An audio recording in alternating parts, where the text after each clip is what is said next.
My name is Arthur. I am he, once and future born to be, Celtic chieftain, knight of old. I am the story as foretold. The modern druids fall into the basic categories.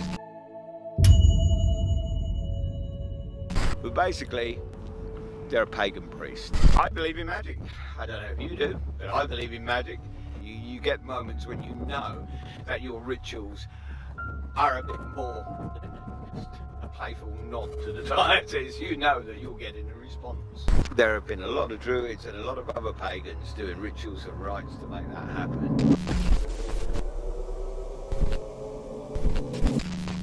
The Druids are commonly known as one of the most mysterious groups of people in the history of the world.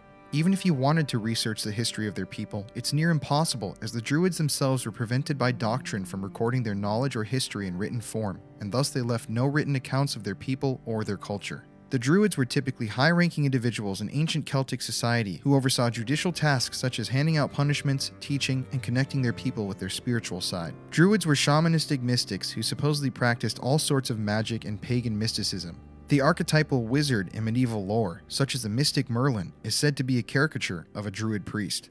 The Druids placed great importance in nature and considered oak trees and forests to be the most sacred places in the world. They participated in large-scale rituals as a people, ceremonies which were almost always held within the forest or a stone circle. The religious beliefs that the Druids followed relied on a combination of contact with the spirit world through ritual, and the creation and ingestion of holistic natural medicines to treat and sometimes cause illnesses. There have been debates for centuries over whether the Druids were a violent, savage people or a high-class group of educated priests and philosophers. Most of this debate comes from the Roman accounts of Druids, one of which was written by none other than Julius Caesar himself. When the Romans conquered England, they brought upon the end of the Druids. When they discovered the Druids and their strange mystic rituals, they considered it a threat to Christianity and order, and decided that instead of trying to integrate the Druids into society, that they would just kill them instead. This led to the giant massacre on Anglesey, the isle in Wales that the Druids called home, during which the Romans slaughtered the Druid people, burned their sacred oak trees, and desecrated their temples. The Romans wrote a very different account of the Druids than the Greeks who came before them, and claimed that the Druids practiced savage forms of human sacrifice, including the famous form of sacrifice known as the Wicker Man execution, where people were supposedly locked into a giant man made out of wicker and burned alive. Contemporary scholars have begun to dispute these claims that the Druids practiced human sacrifice in this capacity, and are arguing that the sacrifices that they performed were either judiciary punishments or sacrifices in which the martyr who was killed in the sacrifice was a willing participant. Either way, the Druids are known as a mystical people who performed rituals and connected with the spirit world, and remain a mystery to most modern historians. While in England, we decided that we had to meet with a Druid to get the full story, and we came into contact with King Arthur Pendragon, a modern neo-Druid leader and environmental rights activist with a crazy life story. King Arthur, yes, that's his legal name, claims to be the reincarnated spirit of none other than the real King Arthur himself, and has fought the British government for decades while campaigning for Druids' rights and environmental protection, and has been thrown into jail a number of times for it. When he was younger, Arthur formed an outlaw biker gang known as the Gravediggers and frequented free festivals across England. After reading a book about King Arthur written by a famous occultist, Arthur began to believe that he was the reincarnation of the legendary King Arthur, changed his legal name from John Rothwell to King Arthur Pendragon, and began banding Druids together from across the country to fight for political freedom and environmental rights. We met King Arthur on a very windy day at Stonehenge, and the rest is history.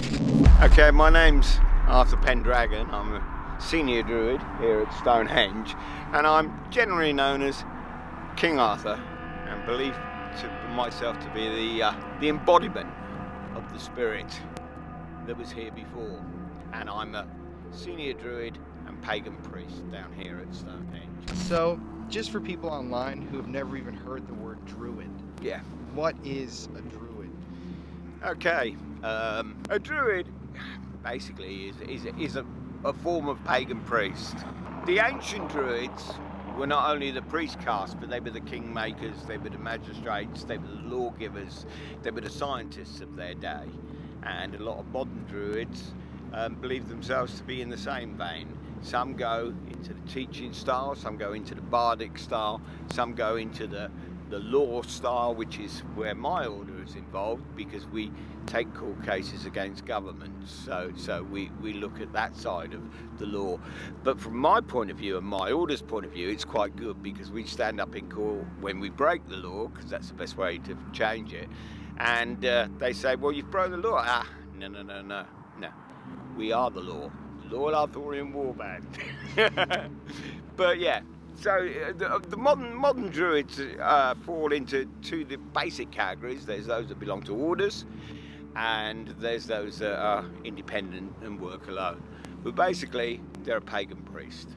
And the misconception about paganism, as I was explaining earlier, is that we don't worship nature. We worship the divine through nature. We see the divine in everything that's around us, in the very earth beneath our feet and the sky above.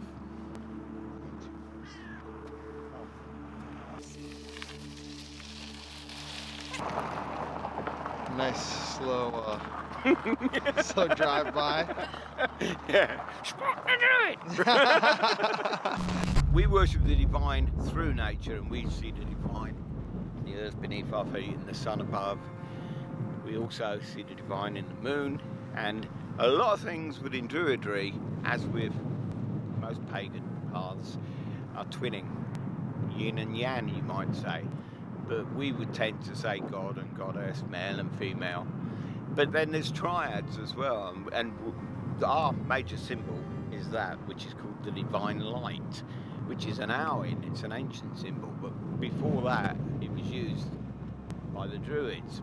But in medieval times it represented the three rays of the sun coming through the cloudburst. But if you think about it, it can be Father, Son, Holy Ghost, Maiden, Mother and Crone. Truth, honour and justice, which is what me and my order swear to. And we swear to speak the truth, to honour our spoken word, and to be just and fair in all our dealings. But then truth, like beauty, is in the eyes of the beholder. It's if I raise someone as a knight, they are sworn to speak the truth, but it's not my truth, it's their truth. And it's their honour to honour their spoken word, which simply means if you say you're going to do something, you do it. And to be just and fair in all your dealings means just, be fair. One of the things that we do to be just is we fight for the law. A lot of the Druids said to me when I was up the trees getting arrested, they said, how can you be a Druid, you're always getting arrested? And I said, look, we fight for justice, and I can't think of a better place to fight for justice than in a court of law. So if the law's wrong, challenge it, and that's what we do.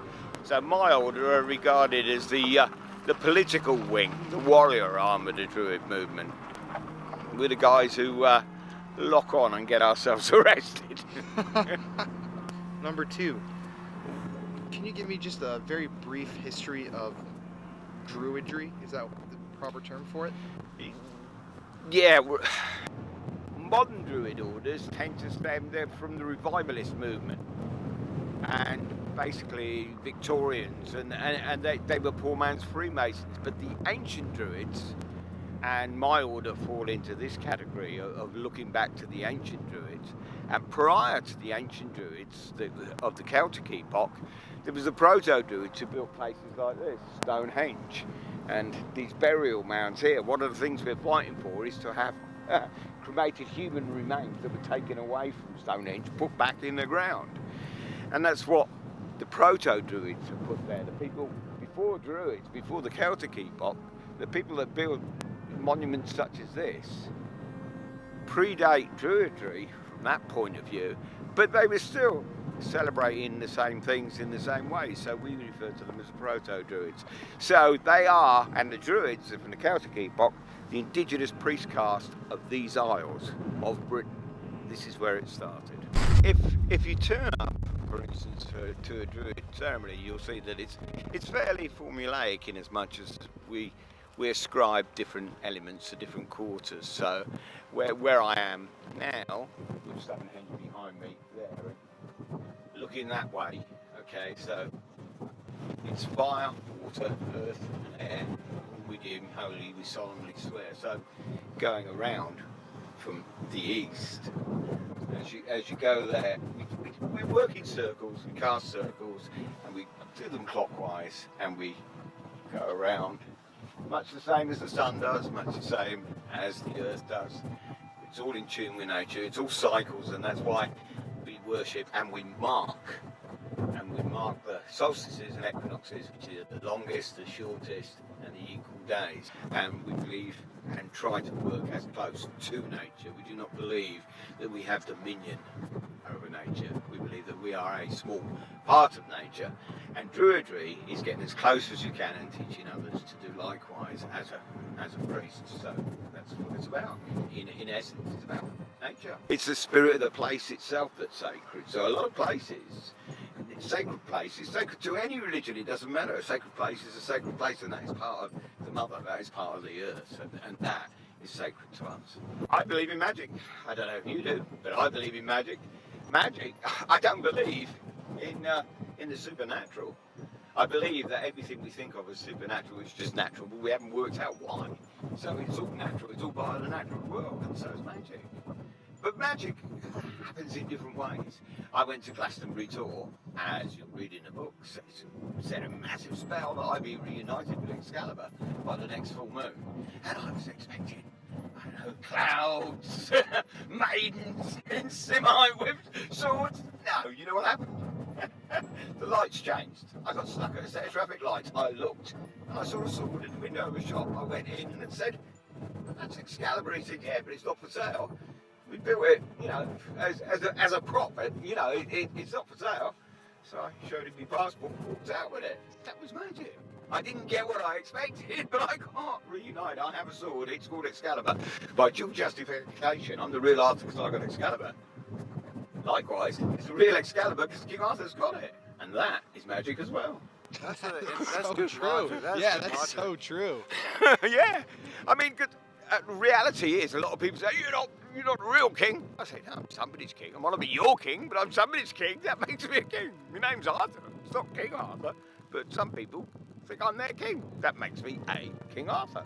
Now, whether you believe that it's the same spirit reincarnated that was here, Dark Age Britain or pre-Roman, is up to you. I'm not out to convince anybody that I'm the reincarnation of King Arthur. I'm out to convince people this is what Arthur will be doing. We're here now. It's exactly what it is. You know, until we get a better one, I'm all we got. So, what kind of rituals or ceremonies is involved with practicing as an active druid? What kind of... Right, so as I was saying earlier, they're fairly formulaic. Most of them are for seasons, but what we tend to do is we call on the four quarters. And as we call on the four quarters, we call on the corresponding elements. And then we'll call on the mother, the goddess, the earth, and we'll call on the sun, which is the male. So once we've done that, we'll then do, actually, and we do it here often at solstices and equinoxes, we'll call for world healing, and we'll send ripples out from here all around the world. And we'll do a seasonal rite for whatever season it is to celebrate that. And then we'll break off after we've closed the circle, and we'll all do our own little prayers. And then the difference between Druidry and most others is we then invite the bards in to give us some poems, to give us some songs, and it's nothing like, no, it's not even anything like gospel. You know, when you're there it's magic abroad. It will bring your hairs on the back of your neck. They will stand up. My name is Arthur. I am he, once and future, born to be. Celtic chieftain, knight of old. I am the story as foretold. Loyal knights must come to me, bowing to their destiny. Where'er we find them, we'll right wrong, for this must always be our song, the Colin. And cross, unite, Christian and pagan, join our fight. Read our Celtic creed. In its time, the greatest arrived from Babylon. 87, Arthur Pendragon, June 11. I put a date on it. And here's a bit of magic for you. I went along to the solicitors and I said, right, come on, I've come in to change my name. And he said, there you go. It's Uther, not Utter. Oh, damn it. I said, just initial it up. No, can't do that. It's a legal document. You'll have to come back tomorrow.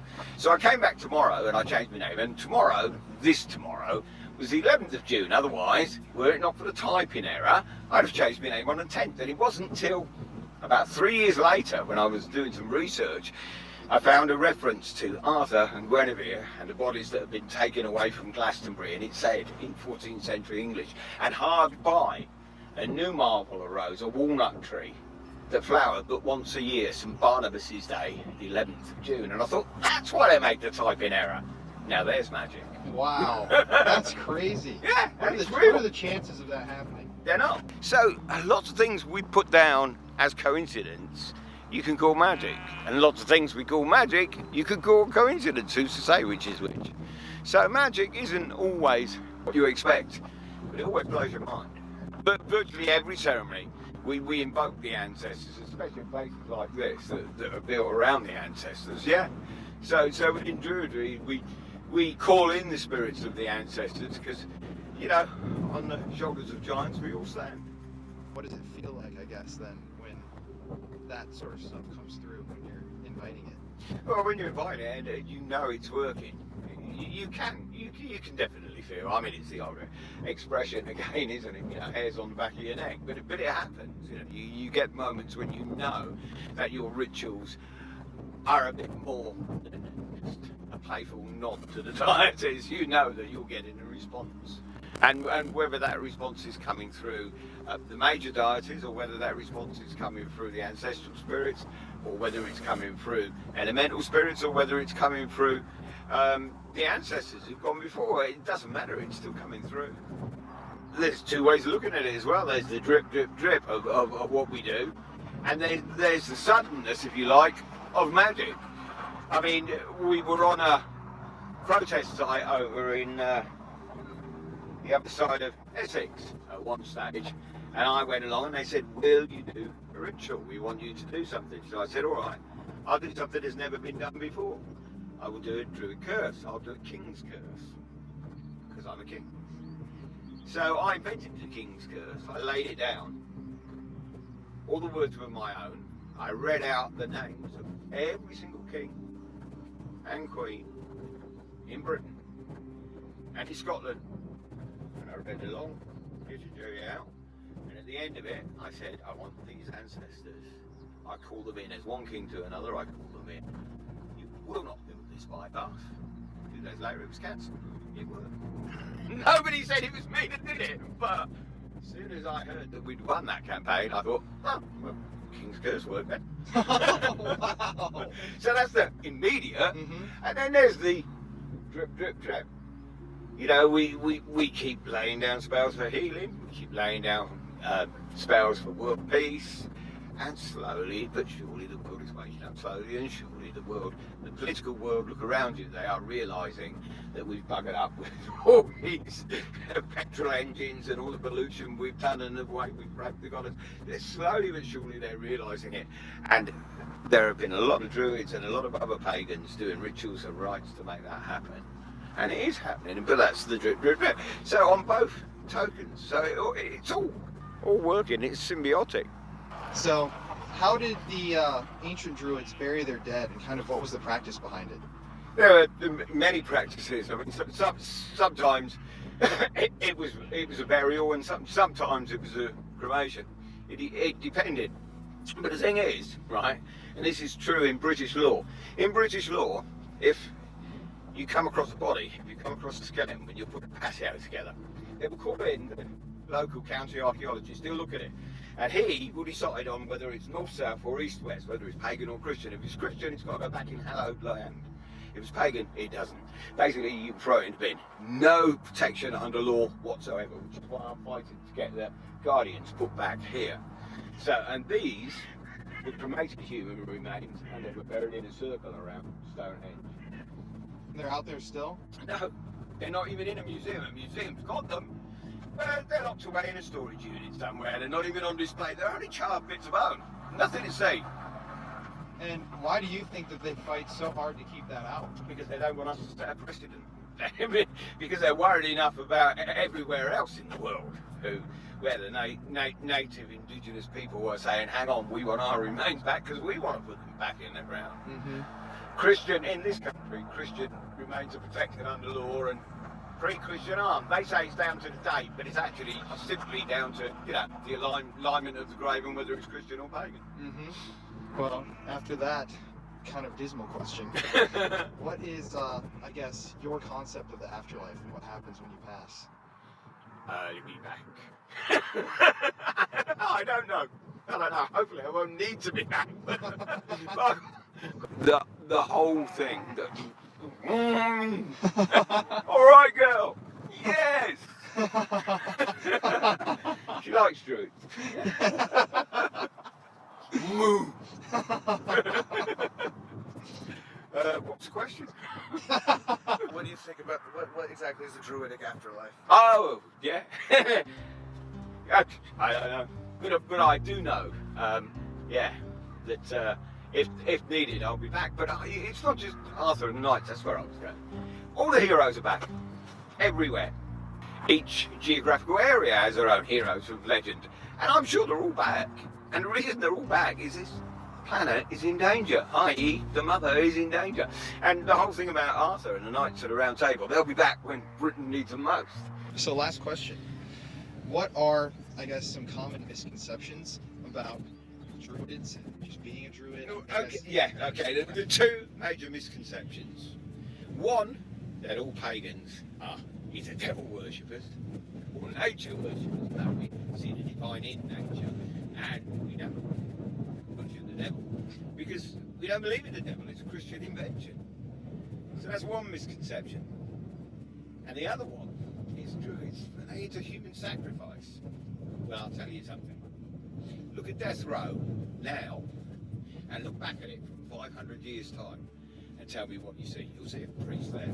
He'll have a dog collar on, and he'll be there. Was he officiating? Was it human sacrifice? No. Basically, what people forget is the Druids were the judiciary. So what they put down as human sacrifice was actually execution. So that is a major misconception. So that's the two major misconceptions. The wind picked up here at the very end of the interview, and it was blowing so strongly that it actually maxed out our microphone, and we didn't capture any of Arthur's words as he said his closing statement. But I still want to share with you what he said. If you could write your own epitaph, he said, you should make it say one simple phrase: no regrets. If you believe it, go for it. This is your life, now live it. Those words were very powerful and left an impact on all of us after the interview. To end our episode, we traveled hours southwest to Cornwall in order to visit what are known as the Hurlers, a grouping of 3 stone circles from ancient times located on the eastern flank of Bodmin Moor, a moorland famous for its legends of a local cryptid nicknamed the Beast of Bodmin Moor. Nobody knows who built the Hurlers stone circles or why they built them, and while this mystery has haunted historians and researchers for centuries, nobody has ever been able to give a definitive answer as to why they exist. One of the leading theories, however, is that the Hurlers were built by the Druids and used in religious ceremonies and rituals. While this theory has yet to be proved, we still knew that we had to go visit this lesser-known Stonehenge on our quest to connect with the spirits of the ancient Druids.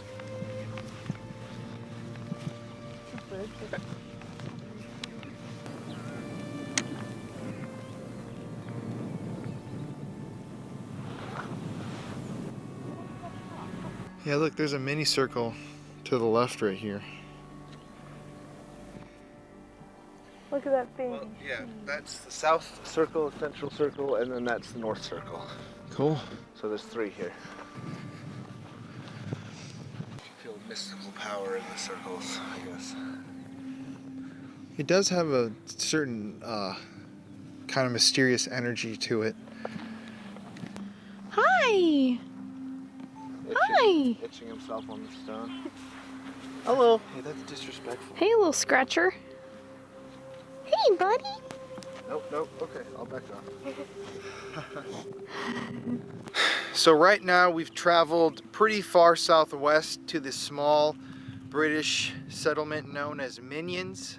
They actually have Minions from Despicable Me on the town sign. It's pretty funny. But out here in the moors in this area lie these stone circles. As you can see behind me, we're actually directly inside some of these circles right now. And apparently what people theorize is that these stone circles were placed here by the Druids themselves. But the one area in which there's still an element of mystery is in the fact that no one really knows what these stone circles were erected for. Like Andrew was telling me, some people think that they were used for the sacrifices, which King Arthur himself would have called judicial punishments. So they maybe would have killed people here. Some think that they may have done rituals, but the weird thing is that being a circle, you would think that the stones had something to do with the stars or the planets and the alignments of, I guess, the universe, because all of Druidry is kind of based upon the solar calendar, equinoxes, and stuff like that. But Well, it's also a triad. Like he was mentioning triads, there's 3 of them. And a circle's also kind of like the infinite, like time, you know. yeah, there are 3 circles, which would lead you to believe that it's a triad, like Peyton said, as King Arthur told us earlier. But I mean, just being out here, it's very mystical feeling. It's got a very quiet, almost mysterious type of energy that's kind of dormant in this area. But we're gonna get out our Mel meters, our EMF meters, and see if there's any of this residual energy somewhere in the property. If we pick up on any signals out here, it's obviously gonna be strange, but we felt that it's necessary to come and visit this area that's just so deeply ingrained with mystery, and it plays an important role in the story of the Druids, because they were here one day and then they were gone, and this is one of the only things that's left. If you think about it, not just Druid history, this plays a huge role in just British ancestry. Essentially, these stones were erected by the people that made this country what it is today. I mean, these are our ancestors. And I don't know if it's because that they did this, that this whole area's got a whoo sort of feel around it, or if they chose this place because of that feeling. You know, we don't actually know. It'd be actually interesting if you wanted to look in to see if there are ley lines beneath these circles. It's a cool place. You got a bug in your beard. Where? It just like flew into it. You just give it more room. Is it in there? So, right here we've got our EMF meter. Stop staying so close. So right here we've got our EMF meter. I'm just gonna take this around the circle, see if it hits on anything. So, if you wanna just walk around with me.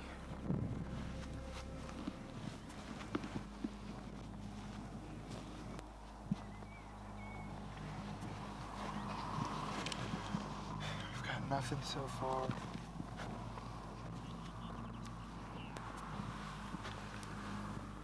Nothing at the bases of the rocks. But it's kind of good to touch them.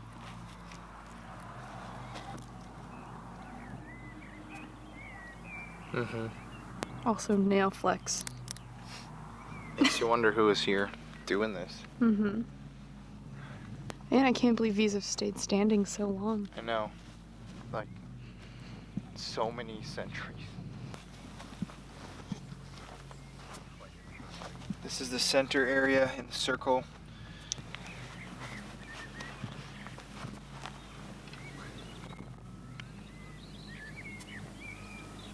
Wouldn't that should be freaky if it hit.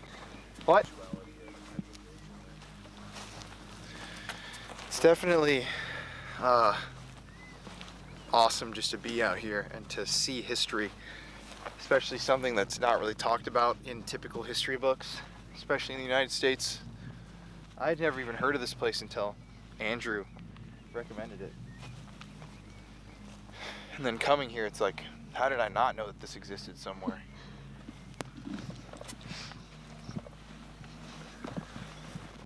They were built by the Druids very, very long time ago. You think that, like, they're all kind of different shapes, too. Uh-huh. I think a lot of them have eroded, to be honest. Yeah. But I mean, with that one, like, it's kind of, like, still pointed, you know what I mean? Yeah. Like, it'd be kind of odd. But to be fair, it doesn't really look like they're going for a particular shape. Uh-uh. It's kind of weird. No hits so far. Yeah. Would it be a trip if this was like some kind of burial and like all their like ancient leaders are buried right beneath our feet? And people, have they ever excavated this area? It's historic. They can't excavate it.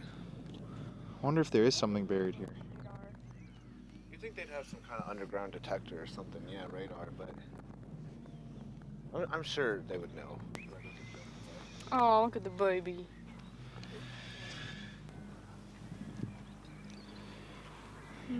Nothing. No. You want to sweep the ground towards the center? Maybe like a trail, make a line. There's no middle stone on this one. So. Yeah, this one's missing a middle stone. You can see where it was. It's right here. It's just all gone. No. Nothing. What are your Pretty good. thoughts on being here? I mean, I think it's beautiful. It was also, just so long ago, the energy could have just kind of faded away, but still just being here, it feels really cool. I feel really happy being here. It's a good energy. Yeah. And the sheep help. Look at those little dudes. Those guys right there are so cute. They're so cute. Do you want to go look at the stacks? Uh-huh.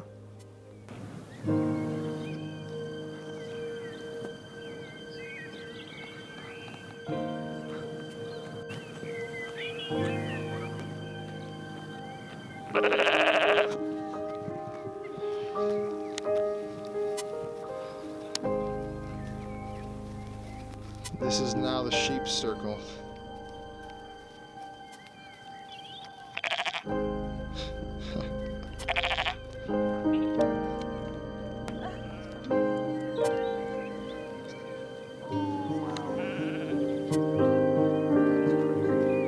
I need to get a photograph of something.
Hello!